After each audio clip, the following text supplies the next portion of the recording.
जय हिंद मेरे प्यारे दोस्तों, हमारे इस चैनल नेक्स्ट टाइम आपका स्वागत है।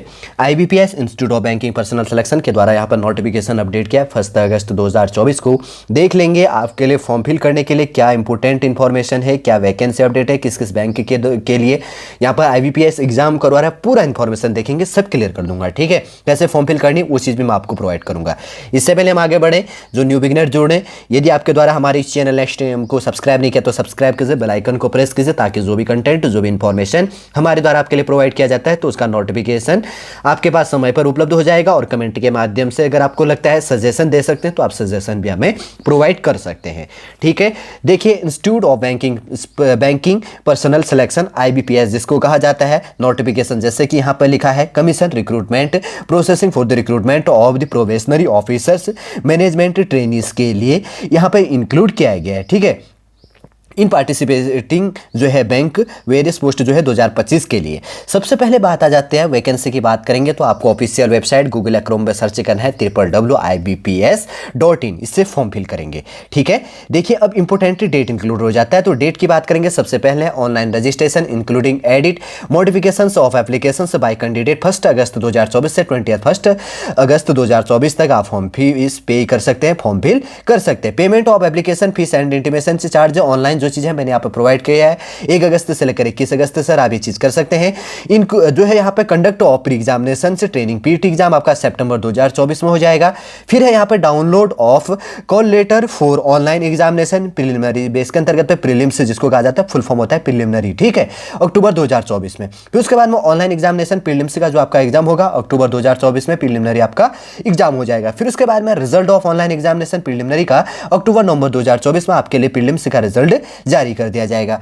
Download of call letter for online examination main का आपके लिए यहां पर ऑनलाइन एग्जामिनेशन क्या किया जाएगा, कॉल लेटर आपको नवंबर 2024 में प्रोवाइड कर दिया जाएगा। आपका ऑनलाइन एग्जाम मेंस का एग्जाम होगा नवंबर 2024 में। फिर उसके बाद में है declarations of result mains examination की बात करेंगे तो दिसंबर 2024 से लेकर जनवरी 2025 तक आपका declarations of result mains exam हो जाएगा। फिर उसके बाद में है कंडक्ट ऑफ इंटरव्यू की बात करेंगे तो जनवरी फरवरी 2025 में आपका इंटरव्यू कंडक्ट करा दिया जाएगा। और उसके बाद में प्रोफेशनली रूप से जो अगर बात करेंगे तो अलॉटमेंट आपको पोस्टिंग दी जाएगी, आपका जो भी जगह होगा, आपका जो भी चॉइस के बेस के अंतर्गत पे जो भी इसके अंतर्गत पे इंक्लूड होता है आईबीपीएस के गाइडलाइन के अनुसार, तो अप्रैल 2025 तक आपकी पोस्टिंग हो जाएगी अप्रैल में।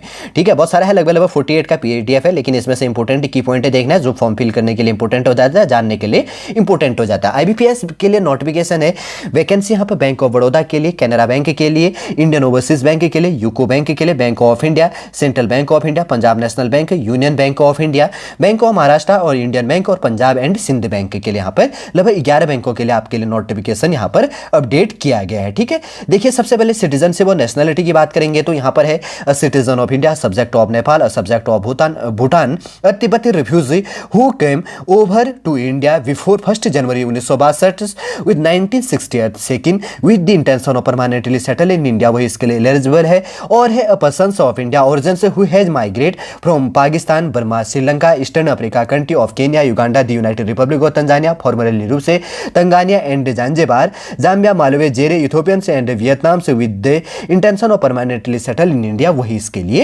एलिजिबल है। नेशनलिटी एंड सिटीजनशिप आपने देख लिया होगा। एज लिमिट काफी इंपॉर्टेंट हो जाता है। 1 अगस्त 2024 के बेस में मिनिमम एज लिमिट आपकी 20, मैक्सिमम 30 होना चाहिए। आपका डेट ऑफ बर्थ 2 अगस्त 1994 से लेकर 1 अगस्त 2004 के बीच में आपका डेट ऑफ बर्थ होना चाहिए। देखिए रिलैक्सेशन की बात कही गई है और ऑफ अपर एज लिमिट, जिसका भी रिलैक्सेशन दिया जाता है किस कैटेगरी के अंतर्गत में बात करेंगे तो सबसे पहले है शेड्यूल कास्ट शेड्यूल ट्राइब जिसको एससी और एसटी कहा जाता है, 5 साल की एज लिमिट छूट दी जाएगी। Other backward class non creamy layer पे 3 इयर्स का। थर्ड नंबर है पीडब्ल्यूबीडी फिजिकल विद बेंचमार्क, जो पर्सन्स विद बेंचमार्क डिसेबिलिटी के अंतर्गत है पीडब्ल्यूबीडी जिसको कहा जाता है, तो जो फिजिकली होते हैं उसके अंतर्गत 10 साल की एज लिमिट की छूट दी जाएगी। फोर्थ नंबर का है ex serviceman, commissioned officers including emergency commissioned officers इको और एटसेट्रा के अंतर्गत पर शॉर्ट सर्विस कमीशनिंग ऑफिसर्स इसके अंतर्गत पर जो इंक्लूड हो जाता है तो सारे के लिए क्या है 5 साल की एज लिमिट की छूट दी जाएगी। 5 नंबर का है पर्सन्स अफेक्टेड बाय 1984 रियोट्स अफरा तफरी के अंतर्गत पर जो इंक्लूड हो जाता है तो 5 साल की आपको एज लिमिट में इसमें छूट दी जाएगी। ठीक है, समझ गए होंगे इसके अंतर्गत पे। फिर उसके बाद में आगे देखते हैं आगे क्या चीजें इंपॉर्टेंट यहाँ पे निकल के आ रहा है, क्या चीजें हैं क्या नहीं है, इंपॉर्टेंट चीजों को देख रहे हैं, नहीं तो बहुत सारा यहाँ पे लेंथी प्रोसीजर है जानने के लिए, बहुत सारा वही दिया है कि एजुकेशन क्वालिफिकेशन। देखिए 21 अगस्त 2024 के बेस में आपके पास में एजुकेशन क्वालिफिकेशन क्या होना चाहिए। अगर बात करेंगे तो a degree graduation in any discipline from a university recognised by the government of India और an equivalent qualifications recognised as such by the central government. The candidates must possess valid marksheet oblique किया गया है degree certificate that he and she male and female के लिए include किया गया है is a graduate on the day he and she registers and indicates the percentage of marks obtained in the graduations while registering online। ठीक है, education qualification से संबंधित जो चीज कहा गया, ग्रेजुएशन मांगा गया है इसके अंतर्गत पे जो चीजें कौन से डेट के अंतर्गत पे आपका क्वालिफिकेशन क्लियर होना चाहिए, ये चीजें हमने यहाँ पर क्लियर कर दिया। देखिए फॉर्म फीस की बात करेंगे तो फॉर्म फीस है यहाँ पर schedule caste schedule tribe PWBD के लिए 175 रुपये फॉर्म फीस है और जैसे यहाँ पर लिखा गया इंक्लूसिव ऑफ जीएसटी। उसके बाद में है 850 रुपये इंक्लूसिव ऑफ जीएसटी फॉर और अदर कैंडिडेट के लिए यहाँ पे इंक्लूड किया गया। फीस पेमेंट भी देख लिया होगा। अब देखिए जैसे प्रीलिम्स का आपका प्री का एग्जाम होगा तो इसके अंतर्गत पे इंग्लिश लैंग्वेज में number of question 30 question, maximum marks 30 marks. Medium of exam English language के अंतर्गत पे टाइमिंग दिया जाएगा आपको 20 मिनट। सेकंड है उसके बाद में क्वांटिटेटिव एप्टीट्यूड जिसके अंतर्गत पे 35 question 35 marks Hindi and English language और जिसके अंतर्गत पे आपका क्या होगा 20 मार्क्स का। थर्ड नंबर है रीजनिंग एबिलिटी 35 क्वेश्चन 35 मार्क्स और इंग्लिश एंड हिंदी दोनों लैंग्वेज दी जाएगी, 20 मिनट दिया जाएगा। 60 मिनट के टाइम के अंतर्गत पे आपको 100 क्वेश्चन सॉल्व करने, 100 मार्क्स का यहाँ पर प्रीलिम्स का आपका पेपर होगा जिसमें 3 सब्जेक्ट इंक्लूड होगी, 3 सब्जेक्ट है English, quantitative aptitude mathematics and reasoning include होगा। जीएस इसके अंतर्गत पे इंक्लूड नहीं होगा, प्रीलिम्स पे ध्यान रखना जीएस इंक्लूड नहीं होता है। फिर उसके बाद में देखिए मेंस का जो आपका एग्जाम होगा तो मेंस के अंतर्गत पे रीजनिंग एंड कंप्यूटर एप्टीट्यूड से 45 क्वेश्चन पूछा जाएगा, 60 मार्क्स का होगा, हिंदी और इंग्लिश दोनों लैंग्वेज में 60 मिनट का आपको टाइमिंग दी जाएगी। सेकंड है जनरल से रिलेटेड और इकोनॉमी और बैंकिंग अवेयरनेस से related 40 question 40 marks, Hindi and English दोनों लैंग्वेज में 35 मिनट का टाइमिंग दिया जाएगा। थर्ड नंबर है इंग्लिश लैंग्वेज 35 क्वेश्चन 40 मार्क्स का, इंग्लिश लैंग्वेज में होगा 40 मिनट का आपको टाइमिंग दी जाएगी। फोर्थ नंबर है डेटा एनालिसिस से रिलेटेड एंड इंटरप्रिटेशन से रिलेटेड जो भी कहा गया 35 क्वेश्चन 60 मार्क्स का इंक्लूड हो जाएगा, दोनों क्वेश्चन हिंदी और इंग्लिश लैंग्वेज में 45 मिनट का आपको यहाँ पर टाइमिंग दी जाएगी। अगर टोटल टाइमिंग की बात करेंगे तो नंबर ऑफ क्वेश्चन है 155 यहाँ पर क्वेश्चन इंक्लूड होंगे और मैक्सिमम मार्क्स की बात करेंगे तो 200 मार्क्स का पेपर होगा और इसके अंतर्गत 3 घंटे का आपको यहाँ पर टाइमिंग दी जाएगी। यहाँ पर 5 नंबर का जो पॉइंट है इंग्लिश लैंग्वेज है, लेटर राइटिंग एंड ऐसे होगा। यहाँ पर नंबर ऑफ क्वेश्चन की बात करेंगे तो 2 क्वेश्चन यहाँ पर इंक्लूड होगा, एक क्वेश्चन 10 नंबर का है, एक क्वेश्चन 15 नंबर का ऐसे इंक्लूड होता है, नहीं तो देख लीजिएगा या 12.5 मार्क्स का होगा या नहीं तो एक क्वेश्चन 10 नंबर का एक 15 मार्क्स का होता है। एक लेटर राइटिंग क्योंकि एक लेटर राइटिंग होता है, एक ऐसे लिखना होता है, निबंध 15 नंबर का और लेटर राइटिंग 10 नंबर का, या जो भी चीज़ है अपोजिट ऐसे चलेंगे। अगर जो भी चीज़ें अगर देखेंगे आयोग का जो भी मर्जी होता है, आईबीपीएस किस प्रकार से यहाँ पर नंबर मार्क्स करता है, अगर नहीं होता है तो नहीं तो वही करता है 15 और 10 नंबर का एवरेज देता है। ठीक है, लेटर राइटिंग में आपको 10 नंबर और ऐसे में 15 नंबर। मैक्सिमम मार्क्स की बात करेंगे तो 25 मार्क्स का आपका यहाँ पर होना है, लैंग्वेज आपकी इंग्लिश में होनी है दोनों पेपर हैं और इसके अंतर्गत आपको 30 मिनट का 30 मिनट का आपको टाइमिंग दिया जाएगा। मेंस के एग्जाम के लिए देख लिया। फिर उसके बाद में आपको इंटरव्यू के लिए बुलाया जाएगा, उसका जो भी चीज़ है गाइडलाइन है आने वाले समय पर हम देख लेंगे। प्री और मेंस का थोड़ा सा हमने सिलेबस भी देख लिया, जो चीज़ें यहाँ पर कही गई हैं कि क्या चीज़ें हैं क्या नहीं है। इसके अंतर्गत पे कहा गया है कि जो भी चीज़ें हैं तो यहाँ पर 40% से मार्क्स से लेके आना जरूरी है और 35% मार्क्स किसके लिए, schedule caste schedule tribe OBC और पीडब्ल्यूबीडी के लिए यहाँ पर क्या है कि इंटरव्यू बेस के अंतर्गत पे % मार्क्स से लेके आना जरूरी है।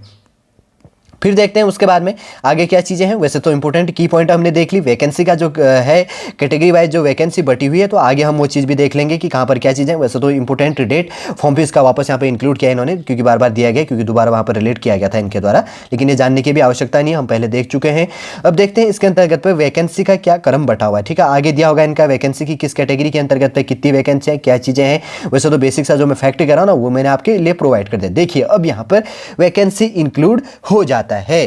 टोटल वैकेंसी है 4455 पोस्ट है यहाँ पर दी है 4455, जिसके अंतर्गत पे बैंक ऑफ बड़ौदा के अंतर्गत पे यहाँ पर शेड्यूल कास्ट यहाँ पे एनआरएनआर बेस के अंतर्गत पे दिया गया है नॉट रिपोर्टेड, जिसका मतलब होता है नॉट रिपोर्टेड। इसमें सारी की सारी जो वैकेंसी बेस है नॉट रिपोर्टेड किया गया अभी वाले में। ठीक है, सेकंड नंबर है बैंक ऑफ इंडिया के अंतर्गत पे शेड्यूल कास्ट में 132 पोस्ट है, शेड्यूल ट्राइब में 66 पोस्ट है, ओबीसी में 238 पोस्ट है, ईडब्ल्यूएस में 88 पोस्ट है और अनरिजर्व में 368 फर्स्ट 361 पोस्टें, टोटल 885 पोस्टें हैं, जिसमें पीडब्ल्यूवीडी के लिए पर्सन्स विद बेंचमार्क डिसेबिलिटी के अंतर्गत पे एचआई में 9 पोस्टें, ओसी में 9 पोस्टें, वीआई पे 8 पोस्टें और आईडी पे 9 पोस्टें यहाँ पर रिजर्व हैं। थर्ड नंबर है बैंक ऑफ महाराष्ट्र के अंतर्गत पे पूरा है, नॉट रिपोर्टेड है, अभी बाद में रिपोर्ट कर दिया जाएगा इसके अंतर्गत में। फोर्थ नंबर का है कैनरा बैंक के अंतर्गत पे शेड्यूल कास्ट में 90 पोस्ट है, शेड्यूल ट्राइब में यहाँ पर 45 और ओबीसी के अंतर्गत पे 160, ईडब्ल्यूएस में 75, अनरिजर्व में 380, टोटल कितनी पोस्ट है 750, 750 पोस्ट हैं। पीडब्ल्यूवीडी के अंतर्गत पे एचआई में 7 पोस्ट हैं और ओसी में 8 पोस्ट है, वीआई में 8 पोस्ट है और आईडी में 7 पोस्ट यहाँ पे दी गई है। 5 नंबर की बात करेंगे तो सेंट्रल बैंक ऑफ इंडिया के अंतर्गत पे शेड्यूल कास्ट में 300 पोस्ट है, शेड्यूल ट्राइब में 150 पोस्ट है, ओबीसी में 540 पोस्ट है, ईडब्ल्यूएस में 200 पोस्ट है और अनरिजर्व में 810 पोस्ट है। टोटल कितनी है 2000 पोस्टें हैं पीडब्ल्यूवीडी के अंतर्गत पे। एचआई के लिए 20 पोस्ट रिजर्व है, ओसी के लिए 20 पोस्ट है, वीआई के लिए 20 पोस्ट है, आईडी के लिए 20 पोस्ट यहाँ पर रिजर्व है। 6 नंबर है इंडियन बैंक के अंतर्गत पे यहाँ पर नॉट रिपोर्टेड है, आने वाले समय में रिपोर्ट कर दिया जाएगा। 7 नंबर है इंडियन ओवरसीज बैंक में शेड्यूल कास्ट में 42 सीटें, शेड्यूल ट्राइब के अंतर्गत पे 22, ओबीसी में 84 सीटें, ईडब्ल्यूएस में 22 और अनरिजर्व में 90 सीटें, टोटल है 260। और इसके अंतर्गत पे पीडब्ल्यूवीडी के लिए एचआई के अंतर्गत पे 7 सीटें, ओसी के अंतर्गत पे 2 सीटें और उसके बाद में वीआई के लिए 2 सीटें और उसके बाद में आईडी के लिए 6 सीटें यहाँ पर इंक्लूड की गई है। 8 नंबर का है यहाँ पे पंजाब नेशनल बैंक में शेड्यूल कास्ट में 30 सीटें, शेड्यूल ट्राइब में 15 सीटें, ओबीसी में 54 सीटें, ईडब्ल्यूएस में 20 सीटें और अनरिजर्व में 80th फर्स्ट 81 सीटें, टोटल 200 सीटें होगी। और पीडब्ल्यूवीडी के लिए यहाँ पर एचआई के लिए 2 सीटें हैं, ओसी के अंतर्गत पे 2 सीटें रिजर्व है, वीआई के लिए 2 सीटें और उसके बाद में आईडी के लिए भी 2 सीटें यहाँ पर रिजर्व है। 9 नंबर की बात करेंगे तो पंजाब एंड सिंध बैंक के लिए शेड्यूल कास्ट में 63 63 सीटें और शेड्यूल ट्राइब के अंतर्गत पे 34 34 सीटें और ओबीसी में 109 सीटें, ईडब्ल्यूएस में 30 सीटें, अनरिजर्व में 124 124 सीटें, टोटल कितनी है 360 360 सीटें हैं। पीडब्ल्यूवीडी के लिए एचआई के लिए 17 सीटें हैं और ओसी के लिए 3 सीटें और वीआई के लिए 4 सीटें और आईडी के लिए 11 सीटें यहाँ पर रिजर्व हो जाता है। 10 नंबर का है यूको बैंक के अंतर्गत पे नोट रिपोर्टेड किया गया है और 11 नंबर का है यूनियन बैंक ऑफ इंडिया के अंतर्गत पर भी नोट रिपोर्टेड है। देखिए शेड्यूल कास्ट के अंतर्गत पे 657 पोस्ट है, शेड्यूल ट्राइब के अंतर्गत पे 332 पोस्ट है, ओबीसी के लिए 1185 पोस्ट है, ईडब्ल्यूएस के लिए 435 पोस्ट है, अनरिजर्व के अंतर्गत पर 1846 पोस्टें हैं। टोटल पोस्टों की बात करेंगे तो 4455 पोस्टें हैं, जिसमें पीडब्ल्यूवीडी के अंतर्गत पे एचआई के लिए 62 सीटें हैं, ओसी के लिए 44 सीटें रिजर्व है, वीआई के लिए 44 सीटें हैं और आईडी के लिए 55 पोस्ट यहां पर रिजर्व हो जाता है। देखिए कैटेगरी वाइज जो वैकेंसी दिया गया था वो भी क्रम हमने यहां पर देख लिया, 4455 टोटल यहां पर पोस्टें दी गई है। देखिए जो आपका एग्जाम सेंटर यहाँ पर होना है, जैसे कि इनके द्वारा यहाँ पर दिया गया, जो भी आपका नियरेस्ट बेस में आप देख लीजिएगा आपके स्टेट के अंतर्गत पे जहाँ पर भी अभी आप बिलोंग करने वाले हैं, जहाँ पर आप स्टडी कर रहे हैं, तो आपका नियरेस्ट जो सेंटर होगा तो प्रीलिम्स और मेंस का दोनों एग्जाम सेंटर आपका यहाँ पर दिया गया है। ठीक है, जैसे प्रीलिम्स एग्जाम सेंटर यहाँ पर ये देखिए मैं हाईलाइट कर देता हूँ, इसमें प्रीलिम्स के सारे हैं और इसके अंतर्गत पे मेन्स का है। पॉज कर देता हूँ, धीरे धीरे पूरा आप देख लीजिएगा, स्क्रीनशॉट ले लीजिएगा। आपका जो भी स्टेट है, स्टेट के अंतर्गत पे जहाँ भी आप नियरेस्ट रह रहे हैं, तो आपका प्रीलिम्स और मेन्स का एग्जाम कहाँ पर होगा। ठीक है, ये चीज़ सारे का सारा यहाँ पर इंक्लूड कर दिया गया शॉर्टली रूप से समझ के लिए। उसके बाद में दिया गया है कि आप कैसे यहाँ पर फोटोग्राफी इमेज कैसे एडिटिंग करेंगे या फोटोग्राफी आप कैप्चर कैसे करनी है, फिंगरप्रिंट जो भी चीज़ें आपको थंब सिग्नेचर लेफ्ट थंब कौन सी देनी है, फिर उसके बाद में जैसे हैंड राइटिंग डिक्लेरेशन से जो इमेज है कितने केबी के अंतर्गत पर आपको देना है, फाइल की साइज क्या होगी, एटसेट्रा जेपीजी क्या चीज़ें होंगी, पूरा का पूरा इसके अंतर्गत पे दिया है। जब आप फॉर्म फिल करेंगे तब आपको वहाँ पर ऑटोमेटिक दिख जाएगा। वैसे तो सॉलिड रूप से पूरा इन्फॉर्मेशन मैंने यहाँ पर रिलेट कर दिया है। देखिए institute of banking personal selection के अंतर्गत पर 4455 पोस्टों के लिए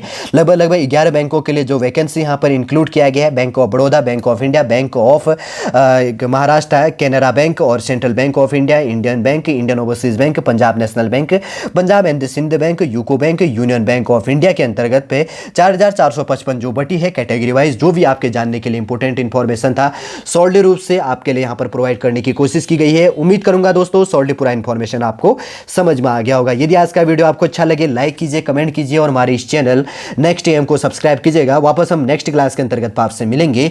जय हिंद, जय भारत।